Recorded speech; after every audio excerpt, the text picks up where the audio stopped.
कांड के बाद से लोग मानो शादी से ही डरने लगे कि क्या पता कि कोई मुस्कान जैसी बीवी न मिल जाए। अपने बॉयफ्रेंड साहिल शुक्ला के साथ मिलकर मुस्कान रस्तोगी ने अपने पति को पहले मौत के घाट उतारा, फिर उसकी लाश के टुकड़े किए और उन्हें एक प्लास्टिक के ड्रम में भरकर सीमेंट से सील कर दिया।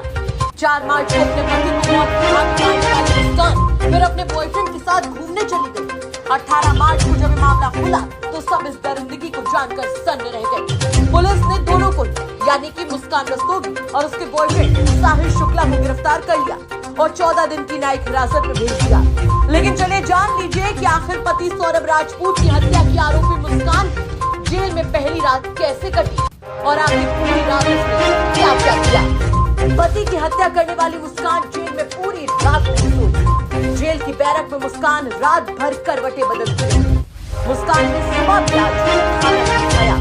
जेल अधिकारियों से मुस्कान ने कहा कि मुझे अपने किए पर पछतावा हो रहा है।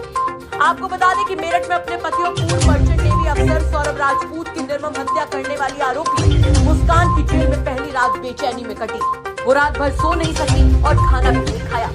बैरक में कभी इधर से उधर टहलती तो कभी उठकर बैठ जाती। मुस्कान और साहिल दोनों को अलग अलग बैरक में रखा गया।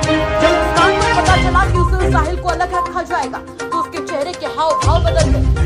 वो चाहती थी कि साहिल उसके करीब हो, लेकिन जेल मैनुअल के मुताबिक मुस्कान को महिलाओं की बैरक और साहिल को पुरुष बैरक में रखा गया।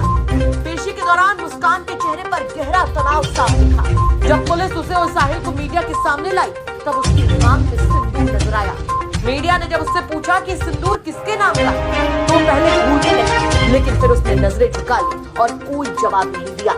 हालांकि कोर्ट में पेशी के दौरान बाहर खड़े वकीलों ने भी दोनों को घेर लिया और जमकर पिटाई भी की थी। साहिल के बाल खींचे कपड़े तक फाड़ दिए गए थे। पुलिस ने बड़ी मुश्किल से दोनों को भीड़ से बचाकर कोर्ट रूम तक पहुंचाया था, जिसके बाद मुस्कान की दहशत और ज्यादा बढ़ गई है। अब भले ही मुस्कान कह रही हो कि उसे उसके किए पर पछतावा है, लेकिन सौरभ राजपूत अब इस दुनिया में नहीं रहा। क्या होगा उस बेटी का जब उसे पता चलेगा कि उसके पिता को उसकी मां ने मौत के घाट उतार दिया। फिलहाल देखना होगा कि अब इस मामले में आगे और क्या कुछ निकल कर सामने आता है।